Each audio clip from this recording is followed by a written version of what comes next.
Hello, everyone, and welcome back again. It's Bucs UK TV. It's episode 78. I'm joined with David and Marianna, and we're going to talk a bit about the last game, but we're probably not going to dwell on it too much.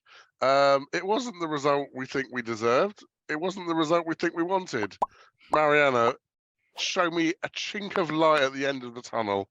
Is there anything we can take from this game that we can cling to, or is it a complete reset? Kay Dotton is coming along nicely, isn't he? He was good. So there's a positive. I think we've got. In fact, Kay Keith caught a nice early one as well. We actually Brady actually hit 10 different receivers, which is you kind of look at the stats and you think, oh, we didn't do much, but in terms of yardage, we were. And time of play, we were actually very equal with the Panthers. It's just that the result didn't quite match. But there's still positives. We always stay positive. That's what we are. We're long-suffering Bucs fans that can find positives. I think we called it selective amnesia, didn't we?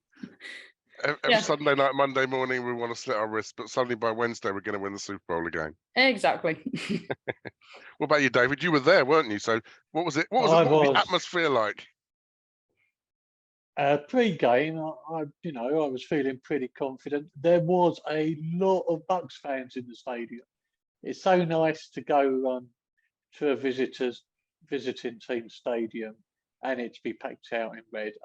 It was a joy to behold pre-game to see the amount of Bucs fans in the stadium. There were lots of empty seats, and we really felt, well, this is definitely one that we're going to get moving, particularly after the week before, where again we really underperformed, and I thought that was probably the wake-up call to actually get them all to pull together. But to say it didn't happen, it's pretty difficult because, again, as Marianna said, you look at all the stats. Actually, we were up on the stats: time of possession, passing yardage, no penalties. We didn't turn the ball over.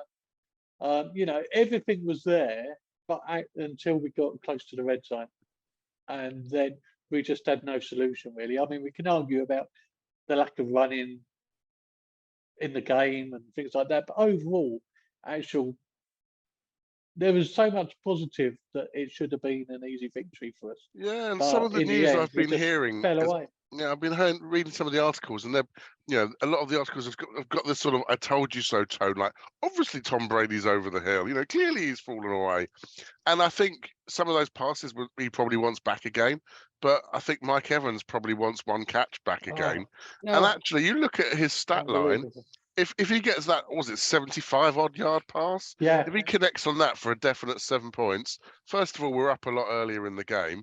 Brady's thrown something like 67% completion rate for well over 300 and something yards, a touchdown and no picks. And actually, that's not a bad day at the office. Yeah, I think if Evans gets that catch, that whole game takes on a different complexion. I think as the defense is having to try and defend no score, or it becomes harder and harder, and the frustration builds, and then more mistakes creep in.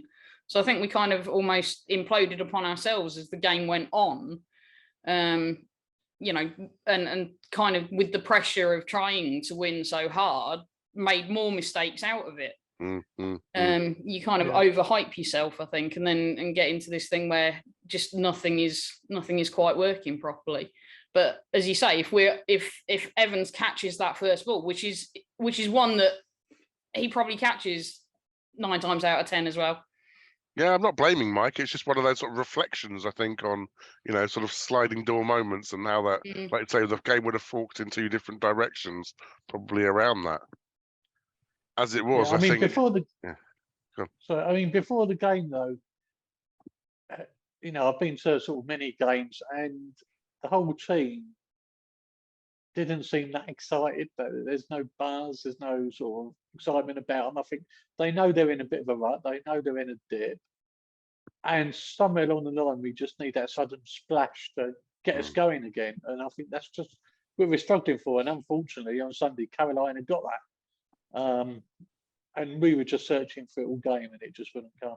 One of the things I did wonder was whether our game plan actually changed, particularly on defence, quite late in the week, and that might have actually thrown us a little bit, because we're no doubt planning for, a Christian McCaffrey-based offence, and in the end that didn't happen, and it was a different kind of style of running to what McCaffrey would have offered, and it was a more sort of physical running style that you got out of Foreman, I think, than you'd get out of McCaffrey, who would normally sort of do a lot more catching out of the backfield. So I wonder if we'd game planned, or maybe we'd looked at certain things and then late in the week had to change some stuff up as well, which can always, whereas they knew who they were playing against, so they've obviously got maybe a slight advantage in scheming. I don't know. It's another thing to kind of chalk up there. I mean, defense is the same, where we just need somehow to make that splash play. I mean, Shaq Barrett seems to have gone missing this season, but equally we got to half time 0-0 or 3-0 or whatever it was on the ball.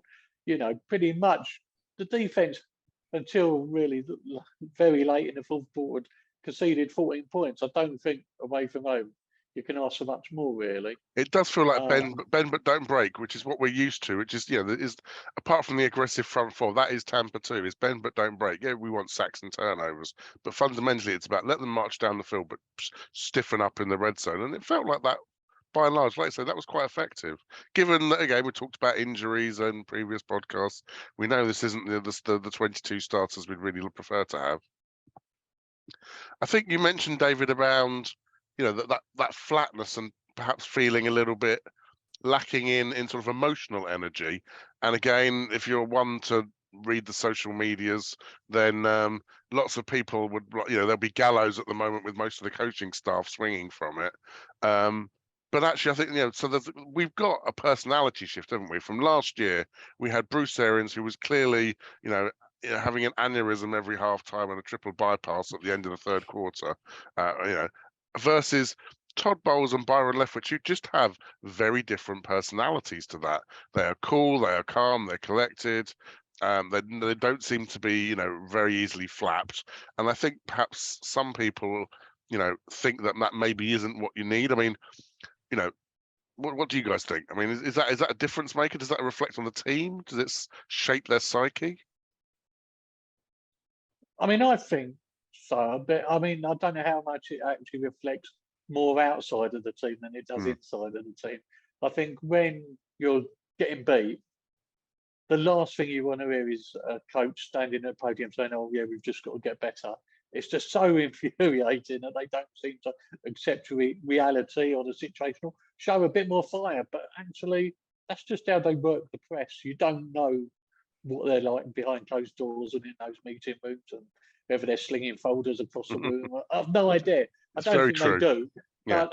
But they're playing a press and media game there, and I think actually fans particularly, would just like to see a bit more, passion there. And again, I think it goes back. This is just a lack of spark that we have with this team at the minute, and everybody just wants to see something, and it just needs run play. It just needs something to happen, doesn't it? And we're just not doing that.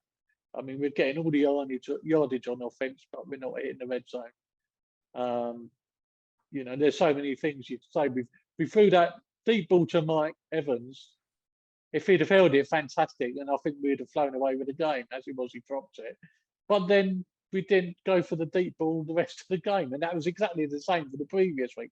I think everybody's getting frustrated now. They want to see something splash or something happen. I mean, I must admit, personally, I because I think my own personality is one to sort of get wound up about the game and get angry, and I'm sorry to my next door neighbours on game day, but I think I kind of prefer to see that on the sideline. It kind of appeals. I want to see someone that's showing a bit of emotion, and as you say, you kind of watch Bowles in particular on the sideline, and he doesn't show anything necessarily. He's very much straight faced, and and just taking it all in. And I almost want him to scream at someone or shout at someone, but I know that's not what he is. And we knew what he was when, you know, it's not like we'd hired in a new coach and we weren't expecting this. We knew what to expect. He's been there. He knows all the players all know all the coaches. You know, this is not like a brand new coaching team, and we're talking about, you know, brand new team to the you know, this is an established coaching team. So just because one sort of element of it has shifted on shouldn't mean that we should be sort of saying that everyone should have to be thrown out all of a sudden. I don't think it changes the dynamic that much, but I mean, I think the only difference with Byron Leftwich is that obviously before offence was run a lot more by Bruce Arians, and so people don't know quite how much is him and how much is not him, and you know, it's a difficult one. I mean, Todd Bowles, they're saying on the media here that in practice everything, Todd Bowles never even speaks to Brady. He never gets involved on offence out on the training field, which is quite interesting, being head coach, and ultimately it's his buck on the line. So yeah, I mean, there's all sorts of big questions. I've been watching the TV and everything over here since I've moved back down to Orlando for the Thursday night game, and obviously everyone wants blood, and actually none of us want that. All we want is a win. I think really, if all of our friends stateside, if you've been following British politics at the moment, believe us, pressing the reset button is not the answer. Because you just enter the merry-go-round of coaches, see, you know, Shiano, Greg. You know, I think we could all appreciate that. I will come on to talk about the Magic One moments, but just before then, one thing you said, David, about splash plays. It feels you're on the offensive side. Yes, we're not necessarily getting in the end zone or struggling in the red zone. On the defensive side, I can't remember as many games back to back where we haven't had a pick or a fumble or a sort of substantial sort of, you know, sack for a massive loss that was a momentum shift. It feels like some of those key plays are missing. Yeah, I don't think we've had anything really to cheer about since the Indianapolis game. I mean, how long ago? What was that? That was week 2. Yeah, early on. 3. I mean, you know, we had plenty happening in that game, but since then, defense has been okay. I mean, you know, we've not been turned over by hundreds of points either. It's just not happened, has it? And you know, I think what got really frustrating was the running game. I think from Carolina at the weekend, and now they suddenly seem to pick it up and just run round us quite easily when we really needed to make stop. You know, for so long. Because it was a low scoring game, we were still in it. We're all the way into the fourth quarter. You know, it was a 1 or 2 score game all the way through. And it's odd, isn't it, Marianna? Because the last 4 or 5 years we've been like, fantastic, number 1 against the run, but number 29 against the pass. And we always thought, God, wouldn't it be better if that was the other way round? And now it kind of almost is. Yeah, apparently, no, it's not better being the other way around. Yeah, as you say. I mean, I just think some of it's still having, you know, quite a young group on defence. You know, we lost a couple of experienced heads with JPP and Sue, and there's a lot of people still sort of shouting, "Oh, please come back, Sue, please come back." You know, and so we've got quite a young line at the minute, because you're sitting there now with Tryon Shinka only in his 2nd year, and you've got, you know, Hall in his first, so you got like 2 youngsters on that line a lot of the time.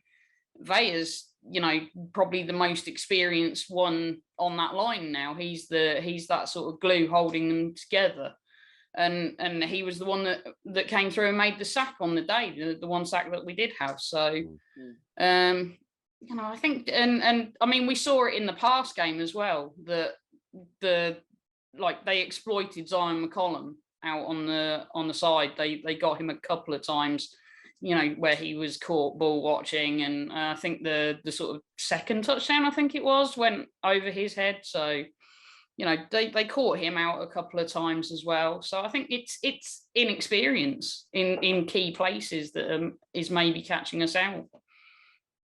Yeah, and don't forget when they made their big scores for the week.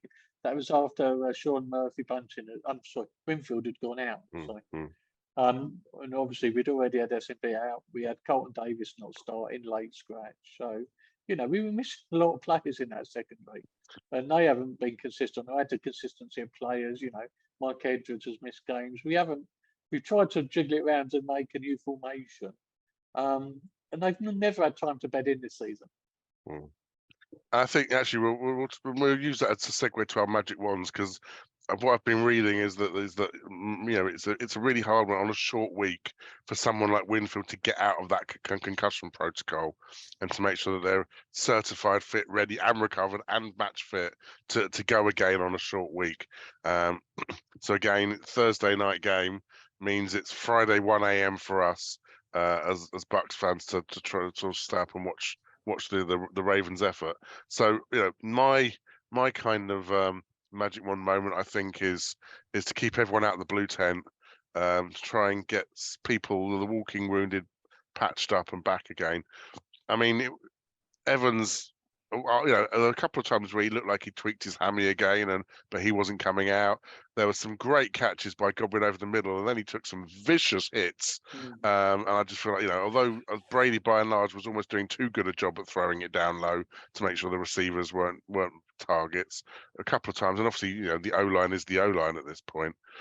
So for me, I think it's an injury wish wand that I'm going to wear to try and get as many players back as possible. I don't think my wand will stretch to Ryan Jensen just yet, but we hope, don't we? Marianna, do your magic? I think I might just get some glue for the receivers' gloves and hands. Stick them. Yeah, and get a bit more stickum on them. Just a couple of the catches that there's a couple that we could have had that. As we said, Mike Evans, his drop. I think Godwin missed one as well that was kind of, and I think also Otten, missed one that was like on the numbers and kind of bounced off his head. So there's a few of them where it's like Brady has hit them where he needs to. They've just not caught them. So yeah, I'm just gonna get them some stickum so that they don't drop as many, and we just make those sort of key catches. Got to be careful because Mikey won't be able to put the autograph pen down afterwards. Disclaimer: we know it wasn't an autograph. He was only giving a phone number with his golf prize. That's even worse, isn't it? I don't know. But David, you're out there. You're in person. You can plant your magic beans wherever you need to now and watch them grow. What's your magic one moment? I want some big deep ball plays early on. I want us to go out there, hit their secondary. Us get downfield and actually get the whole stadium walking. So key plays, but also I guess the pass to set up the run, because I think we've worked out that the Bucs trying to run to set up the pass doesn't work. Yeah. So let's try it the other way around. But again, the other thing that just has infuriated me probably the last few weeks is the number of short passes we've made, and particularly those that are short of the sticks when we're on third down. Not even giving us a chance to make the first down. It's just those rocket really screens out to the receivers drive me crazy. Yeah, I just want to see those plays where you've got like either a wide receiver right out on the edge and picks it up just right by the sticks and gets that first down, or you've got a tight end coming across who's literally running across that sort of first down line and picks it up. And those are sort of plays that are my go-to Madden plays, but they work. And they do work in real life as well. You see them with other teams and you see those plays working. And we, as you say, we seem to instead on third and fifth or third and sixth, we go, we'll go sideways and lose 2 yards or get 2 yards and be 4 yards short or something. So it's just, yeah. Let's actually try and pass to the first down marker. All past the sticks. Noted. Yeah. Okay. We're giving them some top tips here, right? Yeah, we need to be a bit more daring on those very short yard plays, particularly where we were sort of first and goal plus, and we just couldn't run it in. I mean, we've not made 1 or 2 yard plays quite a lot lately. And do we need to bring some sort of extra jumbo packaging, bring Worths or someone crazy in to actually work as a fullback on there? An We just need to interesting do something different. an interesting point actually there is that Brady would normally do a quarterback sneak quite often on a sort of 4th and 1/4 and inches. And he's not done a single quarterback sneak this year, has he? I think we've done one, and there was no push from Hainsey. He went backwards. Yeah. Because I'm so used to it, and I think Yeah. we've had another one this week, and I was kind of expecting it, and instead we kind of, went backwards to Fournette, who was, already 4 yards behind the line trying to get through. So I'm surprised that Brady isn't going for those quarterback sneaks, because we know he can get them. We know that's one of those things that he has pretty much mastered, and I'm just quite surprised that he's not gone for any really this season. Well, our line, I think, when they're playing at the minute, they can hold, but they can't push forward. They can sort of hold the game line. I mean, Dedecky and Leverett, wasn't it, came in. Both of them actually didn't do that bad when you actually look at the plays and the stats. But they can hold, but they can't move forward. Which is fine for pass protection, but it's that run blocking. Don't expect them to bulldoze anyone. Yeah. I mean, they've been slaughtered the last few weeks, but Brady got sacked once, didn't they? And that was Donovan Smith. Again, they did enough of a job, and being there, Brady had plenty of time in the pocket. He didn't get rushed an awful lot of the weekend again. So you can't put that one on them. It's just something, that final 10%. It's just not happening at the minute, isn't it? So normally at this point we would come over to our members' views. However, honesty is the best policy. We don't really want to share our members' views this week because most of the words probably wouldn't be able to go on the screen. So instead, we've taken a leaf out of a program we have over here that you might have seen on PBS, Have I Got News for You, which is our sort of political satire TV show, where obviously at the moment politics is satirizing itself. So we've come up with Have I Got Bucs News for You, where we've got some headlines, and I've blanked out certain bits of details for those headlines, and Marianna and David are going to try and work out what the story really is, and we'll see how that works. So then, our first headline for you both to try and decipher. I've never something Tom Brady, the Tampa Bay Buccaneers. What has Tom Brady never done, do you think? Well, I actually think this is not actually Tom Brady that's done it. I think this is maybe Scotty Miller, and he's saying, "I've never dropped so many passes from Tom Brady," says Scotty Miller of the Tampa Bay Buccaneers. No. There was one that went flying over his head at the weekend, wasn't there? I was like, Scotty's never going to get that big, even with springs on his feet. I mean, it's fair to say if it goes, the sort of height of an Evans catch, Scotty Miller's probably not going to make it. What were you going to say, David? Just seen it up. I've never missed wrong so much. Tom Brady begged for him to come back to the Tampa Bay Buccaneers. I think that's a very, very good one. I was gonna try and be a bit risky. I was like, I've never given my autograph to a referee. Tom Brady, jealous of Mike Evans of the Tampa Bay Buccaneers. Actually, I've never quit on anything in my life. Tom Brady reaffirms his commitment to the Tampa Bay Buccaneers. That's what we like to hear. Next up then, from NFL.com, NFL's Week 7 worst losses. Buccaneers and Packers continue to... Oh, this is an easy one. This is great, but again, it might be a bit niche because it goes with the UK political scene. Buccaneers and Packers continue to fall like the pound after a Liz Truss budget. I like it. I'm hoping it's not continue to come over to Europe and lose, because I'm now starting to focus ahead on Munich. And admittedly now, I think we've worked out which beer hall we're going to. I probably won't be able to remember the game again, but I'm really hoping we can pull something out of the bag. What do you think, David? Buccaneers and Packers continue to fool everyone as they head to the Super Bowl. Oh, I like it. Oh, that's nice. There was a graphic they put up on NFL Network the other day that compared and contrasted the four NFC Championship teams, divisional round teams from last year. Everyone's struggling. You know, the Rams, the Packers, us, 49ers. This is parity. This is what the NFL want. So the actual answer: And you look, continue to spiral. I mean, you look at the comparison, particularly against Brady and Rodgers this year. Yeah, absolutely. Todd Bowles says something after the loss to the Panthers. Maybe it's that. Maybe it's that. Just Todd Bowles says something. After the Yeah, loss to the Todd Bowles Panthers. says something. Todd Bowles says at least the weather's better than New York after the loss to Panthers. Good call. Maybe he's starting to get his P45 sorted out then, thinking about where he might want to go. Yeah. Todd Bowles says, I thought I was still coaching the Jets.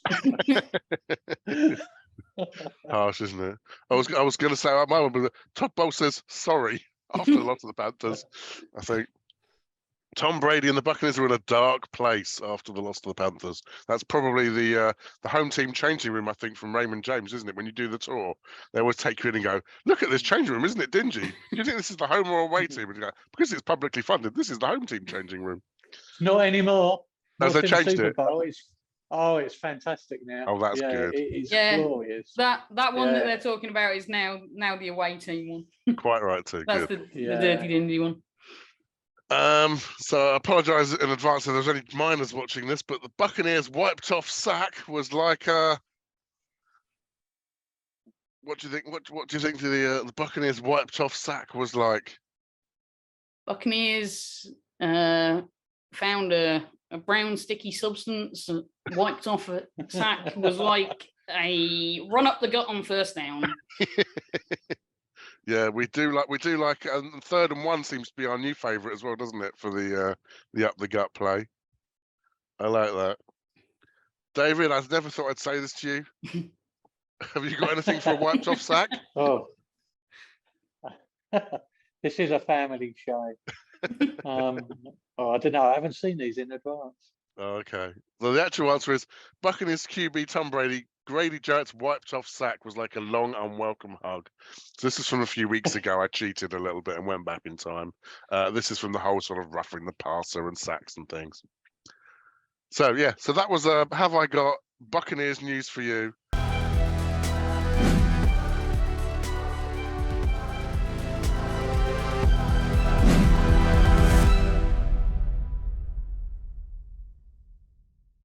Again, as the great Bill would say, we're on to Baltimore. That's our priority now looking ahead. Now, traditionally, we'd have all been talking about Lamar Jackson this, Lamar Jackson that, but Baltimore again, probably not the team that people thought we were going to be seeing. Marianna, what do we need to worry about for Baltimore? It's hard to know because they've also been hit with a few injuries.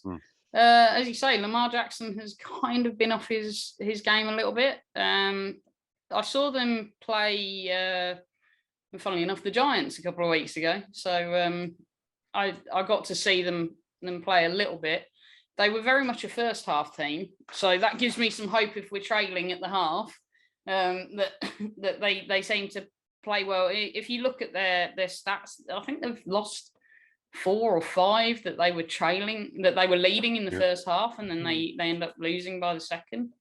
So there's something a bit like they come out after half time a bit flat maybe or something. They have just got Gus Edwards back, haven't they, in the run game? Yep.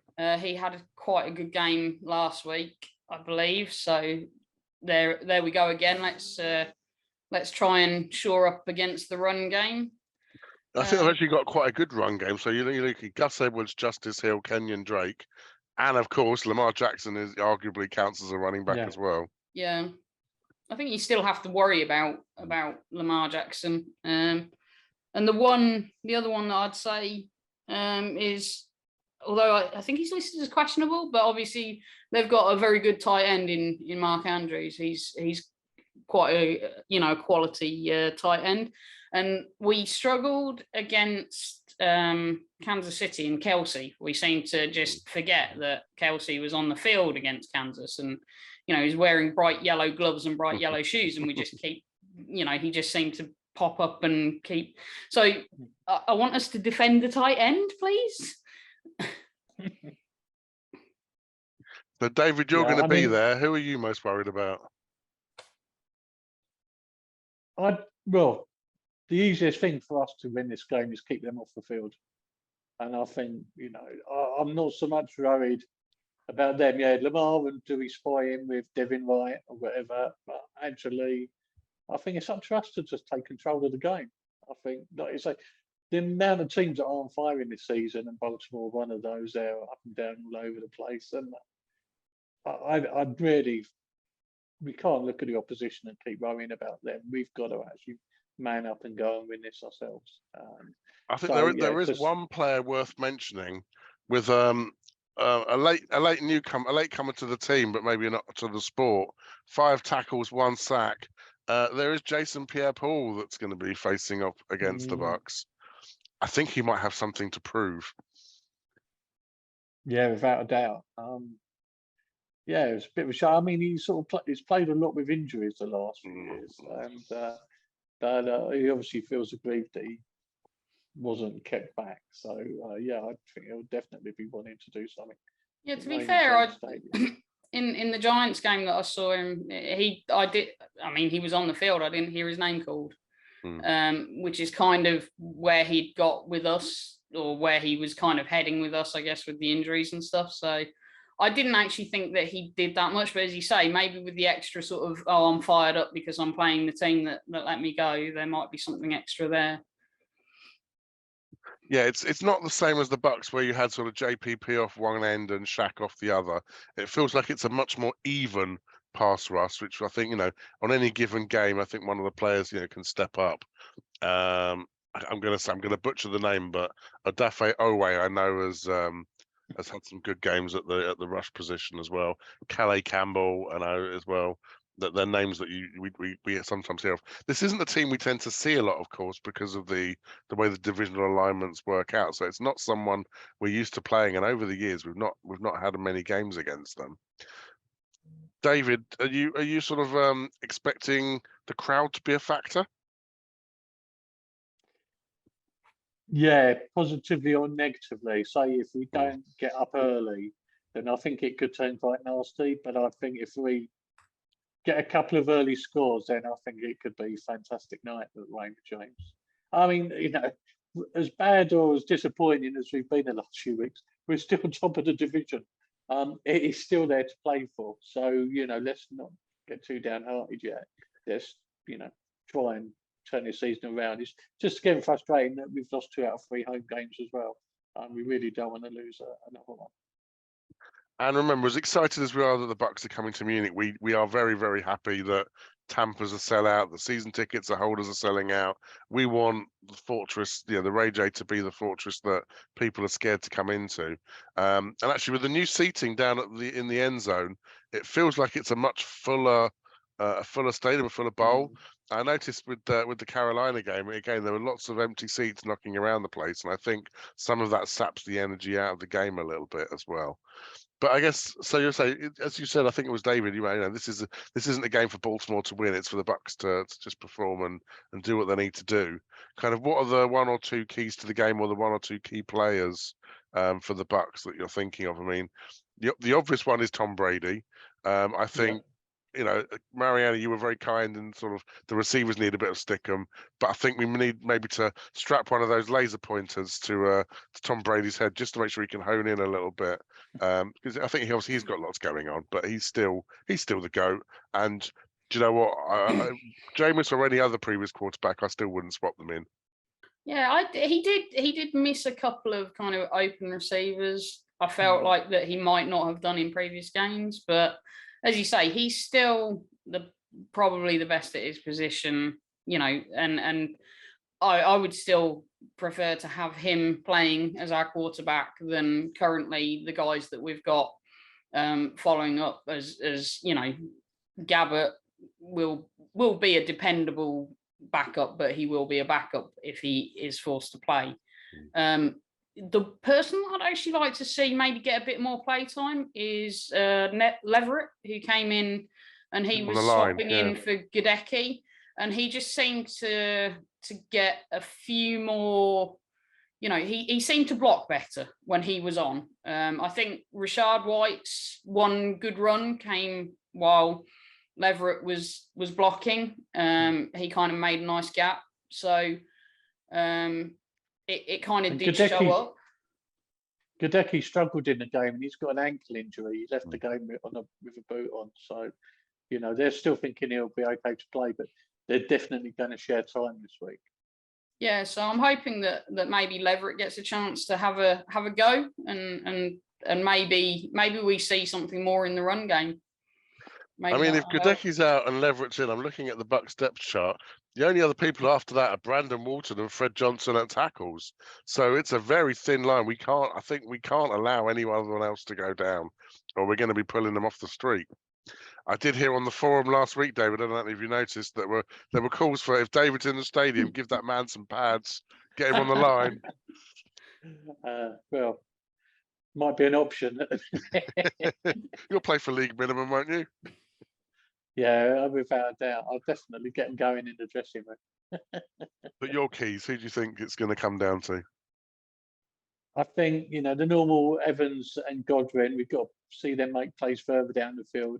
And also, sooner or later, we've got to let Scooter loose. I mean, he's uniformed up every week. Mm-hmm. And, where is that Scotty Miller of 2 seasons ago? Feels like the ghost of Rojo. It's like he's back in the doghouse somehow, or being benched in some sort of punished for something. I mean, they made a decision to keep him, didn't they? And let Tyron Johnson go.